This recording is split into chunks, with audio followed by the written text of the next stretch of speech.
जिसका जीवन कच्ची मिट्टी हर सांचे में वो ढलती है, हो उसका जीवन कच्ची मिट्टी हर सांचे में वो ढलती है। देती है जग को जियारा, खुद बाती बन जलती है। अपनों के नाम वो कर जाती है, हो अपनों के नाम वो कर जाती है। सारा जीवन अपना बन के बेटी भाभी माँ वो सच कर दे हर सपना। सुकन्या सुकन्या सुकन्या हमारी बेटियां। एक बात के बड़ा दुख है हमरा के। वो का अम्मा? कि ई बात से ई घर में कुछ लोगन की खुशी ना है। कोई खुश हो कि ना हो, हमारा निर्णय बदलने वाला नहीं है। हाँ जी, हम बाजार जा रहे हैं, जल्दी ही वापस आ जाएंगे। अच्छा ठीक है, पर तुम अकेले नहीं जाओगी, साथ में पूजा को ले जाना। मैं बाजार नहीं जाऊंगी। मेरे ठीक हो जाने में आपका बहुत बड़ा हाथ है। आपने मेरी बीमारी के दौरान मेरा इतना ख्याल रखा है कि मुझे अच्छा तो होना ही था। मैंने अकेली ने नहीं, हम सबने तुम्हारा ख्याल रखा है।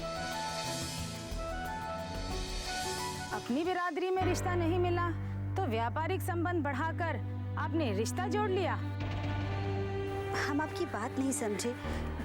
हमें लगता है कि आप उन्हें अच्छी तरह से जानती हैं। तृष्णा, जितना अच्छी तरह से मैं इन्हें जानती हूँ, शायद ही कोई जानता होगा। आंटी जी, हम आपकी बात नहीं समझ रहे। ये जो आज बड़े रईस बने फिर रहे हैं ना, कभी बड़े गरीब हुआ करते थे। राजनगर में मेरा मायका था, वहां पर ही ये लोग रहते थे। फिर क्या, जोर जबरदस्ती से छोटी मोटी जमीन इन लोग छीन लिया करते थे। उनके पिताजी दीनानाथ और उनके बड़े बेटे विराज, इन्होंने पता नहीं कहां से अचानक एक बड़ी जमीन हथिया ली और रातों रात उसे खाली करवाकर उन्होंने एक बहुत बड़ी बिल्डिंग बना दी। बेचारे जिनकी वो जमीन थी वो तो दर दर की ठोकरें खा रहे थे और ये लोग आज अमीर बने फिरे बैठे हैं।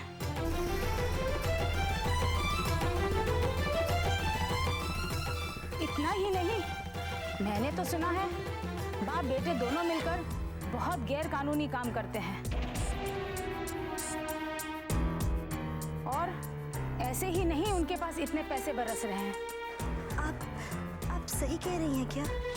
अगर मेरी बात पे यकीन नहीं है तो राजनगर जाके पता कर लो। वहाँ के बच्चे बच्चे को इनके कारनामे और काली करतूतों के बारे में मालूम है और इसी कारण इनके घर में कोई लड़की का ब्याह नहीं हो रहा है। अच्छा बेटा, मैं चलती हूँ, अपना ख्याल रखना।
आज तुम्हें इस तरह से चलता फिरता देखकर मुझे बहुत अच्छा लग रहा है।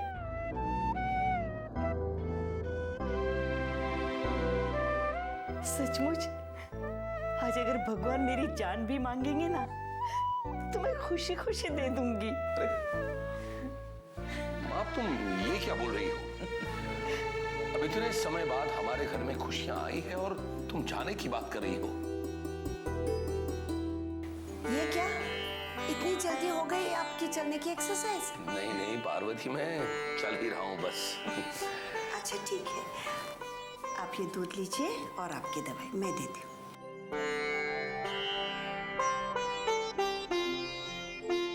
पार्वती, आज ये दूध देखकर मुझे हमारा वो दूध वाला याद आ रहा। कितने मतलबी होते हैं ना लोग। याद है हमारे उस दूध वाले के बेटे की पढ़ाई के लिए मैंने क्या कुछ नहीं किया।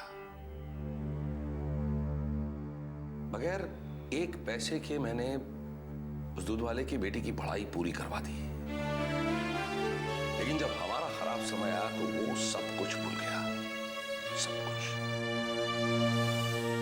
और चला आया था यहां हमारे घर पैसा वसूल करने। मैं वही था ना। और क्या कहा उसने कि इसलिए वो पैसे वसूल करने आया है क्योंकि हो सकता है कि हम हमारे खराब समय में शायद उसके पैसे दे ना पाए।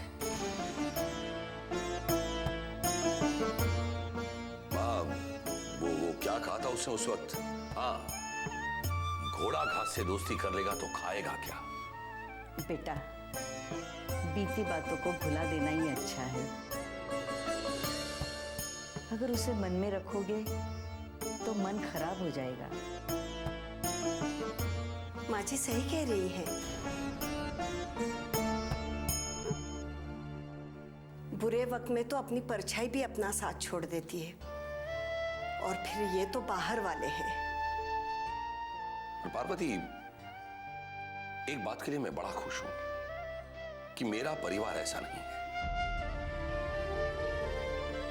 तुम जानती हो, मुझे उसी वक्त पता चल गया था कि अपूर्व ने तृष्णा को घर से निकाल दिया है। मैं बड़ा उदास महसूस कर रहा था।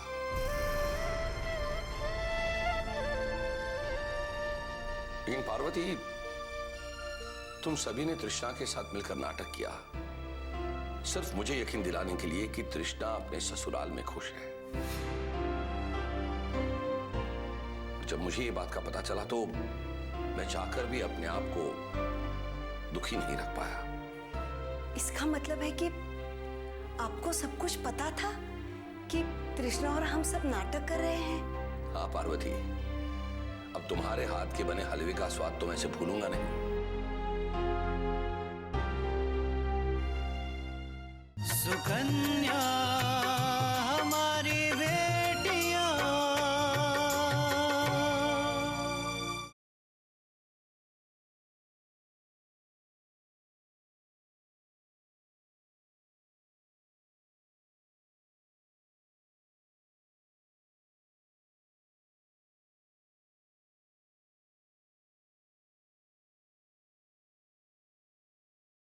सुकन्या हमारी बेटियां। हाँ पार्वती, अब तुम्हारे हाथ के बने हलवे का स्वाद तो मैं से भूलूंगा नहीं।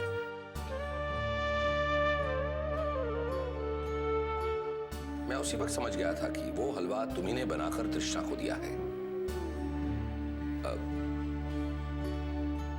एक बात तो है, ऐसा परिवार किसी खुशनसीब इंसान को ही मिलता है जहां सभी लोग सिर्फ एक दूसरे की खुशी का ख्याल करते हैं और जिस परिवार में प्यार से बढ़कर कोई चीज नहीं।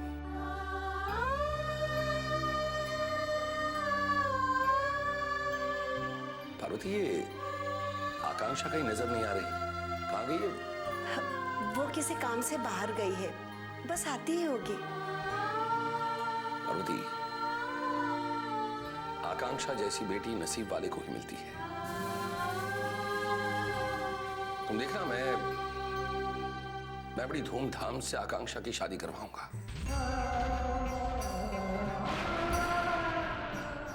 जी माँ,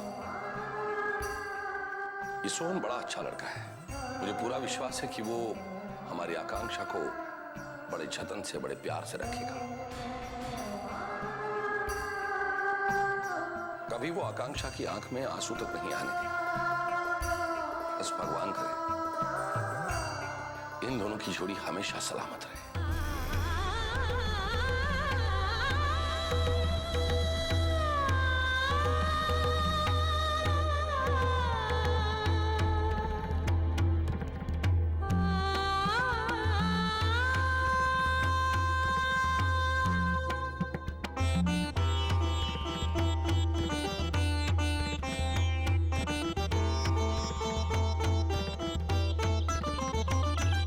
कल्याणी, पूजा के कपड़े वगैरह तो सब आ गए और गहने भी सोनार बोल रहा था कल तक दे जाएगा।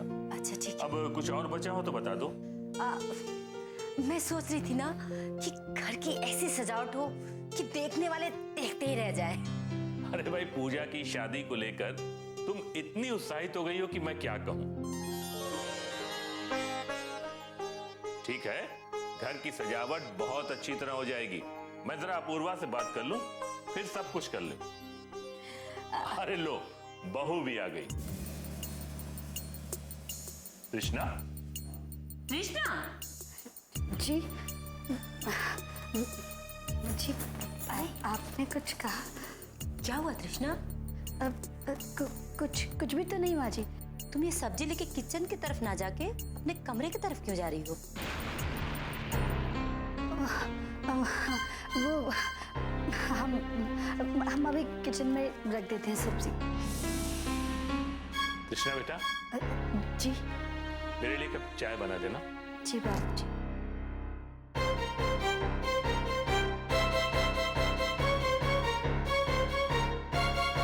कल्याणी, ये बहू आज इतनी खोई खोई सी क्यों है? मुझे लग रहा है कि वो सब्जी खरीदते खरीदते थक गई होगी। हाँ, तो मैं क्या कह रही थी? अरे तुम घर की सजावट की बात कर रही थी, और क्या? बताओ। मैं सोच रही थी कि शादी के लिए गेस्ट हाउस बुक करा लिया जाए। देखो भाई, सोच लो। दीनानाथ जी ने कहा है कि शादी बहुत सादगी भरे माहौल में होनी चाहिए। हाँ, तो ठीक है ना, गेस्ट हाउस बुक नहीं कराते हैं और अपने रिश्तेदारों को बुला लेंगे। हाँ भाई, रिश्तेदार नहीं आएंगे तो शादी शादी कैसे लगेगी? मैं काम करता हूँ, इस विषय में आज ही दीनानाथ जी से बात कर लेता हूँ। अरे हमारी एक ही तो बेटी है, अगर उसकी भी शादी धूमधाम से नहीं करेंगे तो ये भी कोई बात ही क्या? रहने दीजिए, रहने दीजिए। वैसे भी वो लड़के वाले हैं, कहीं बुरा मान गए तो। एक बात हो सकता है कि शादी के बाद ना बड़ा सा रिसेप्शन दे देंगे और उसके बाद उनकी बात भी रह जाएगी और हम अपने सारे रिश्तेदारों को बुला लेंगे। भाई, बहुत दूर की सोचती हो तुम कल्याणी।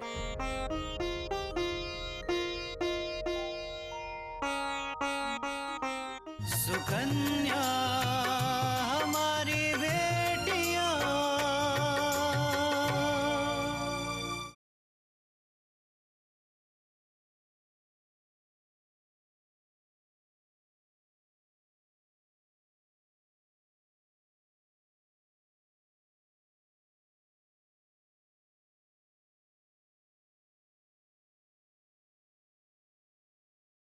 सुकन्या हमारी बेटियां।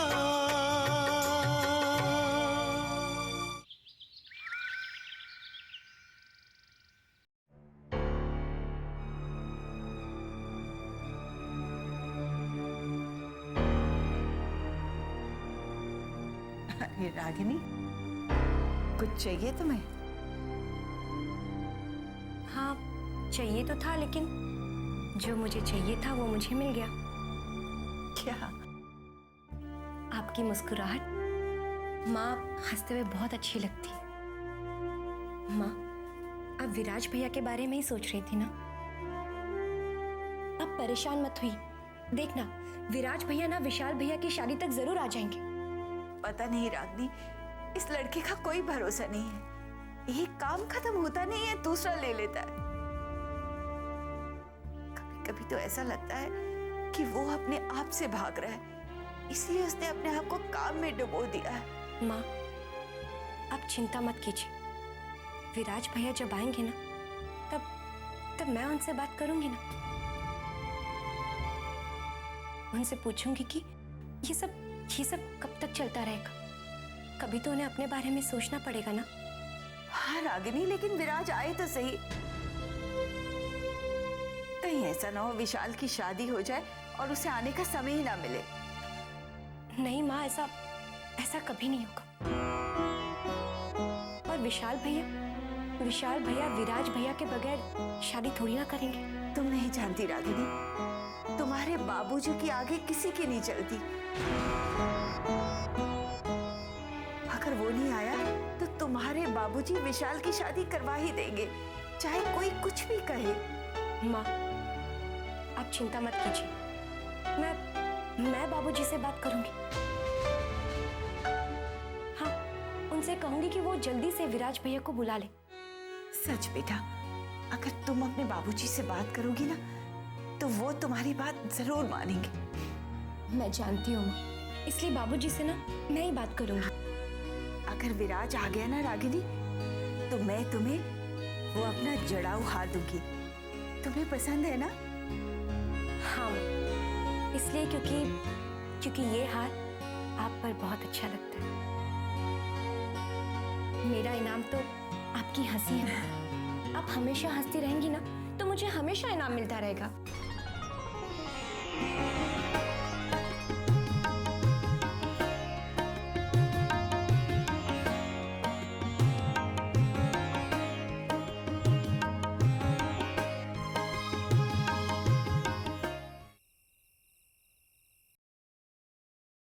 पार्वती,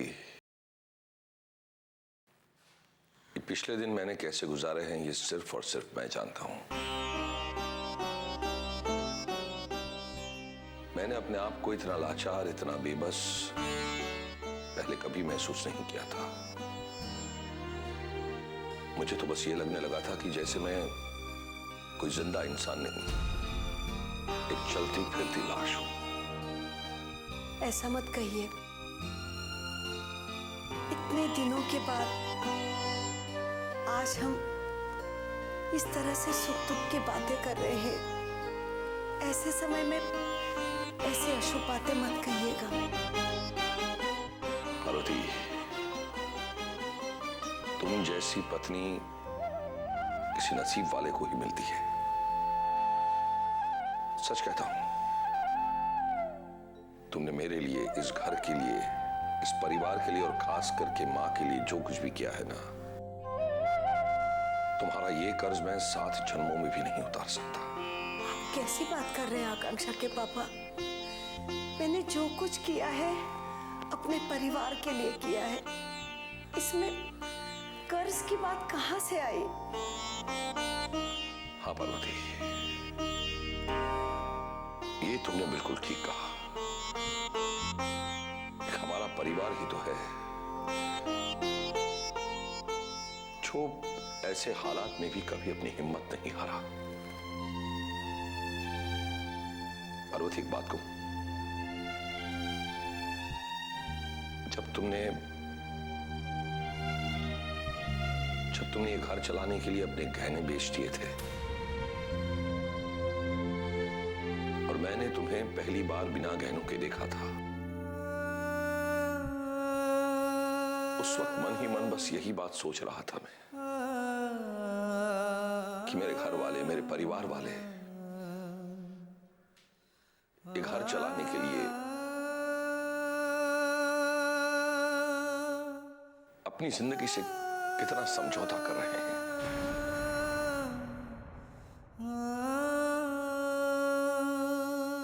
सुकन्या हमारी बेटियां,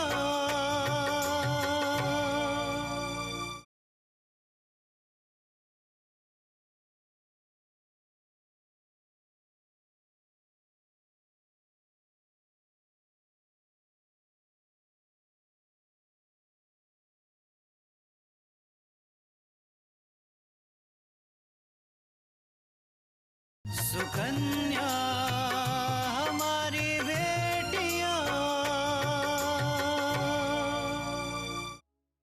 ये घर चलाने के लिए अपनी जिंदगी से कितना समझौता कर रहे हैं। लेकिन पार्वती, जब तृष्णा वाली बात हो गई तो मुझे एक बात का यकीन हो गया। मुझे यकीन हो गया कि मेरा परिवार जो कुछ भी कर रहा है वो सिर्फ और सिर्फ मेरी खुशियों के लिए कर रहा है। और बस उस वक्त मैंने तय कर लिया कि ऐसे दुखी होने से, अपने आप को लाचार महसूस करने से मुझे बस खुश रहना चाहिए। यही बेहतर होगा। हम जो कुछ कर रहे थे आपकी खुशी के लिए कर रहे थे। हमें कहीं ना कहीं लग रहा था कि अगर आप खुश रहेंगे तो बहुत जल्दी ठीक हो जाएंगे। मैं जानता हूं पार्वती, और तुम लोगों की कोशिश और प्रार्थना की वजह से देखो आज मैं बिल्कुल ठीक भी हो गया। बस पार्वती, अभी तो मैं यही चाहता हूं कि जल्द से जल्द मैं तुम्हारे बेचे हुए गहने में तुम्हें वापस दिलवा दूं, ताकि मेरी पार्वती पहले की तरह सच धज कर रहे। मेरा गहना तो आप है, आप सही सलामत रहे, इससे ज्यादा मुझे कुछ नहीं चाहिए।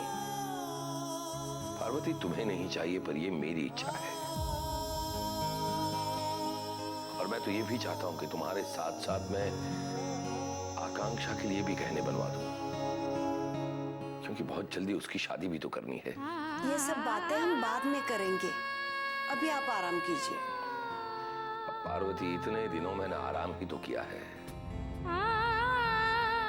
बस अब तो यही चाहता हूं कि मेरे मन की सारी बातें तुम्हें कह दूं। जरूर कहिए, लेकिन आज नहीं, कल।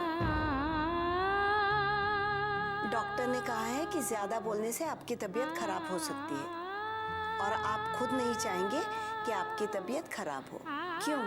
पार्वती, तुमसे कोई जीत नहीं सकता। ठीक है, मैं आराम करता हूं।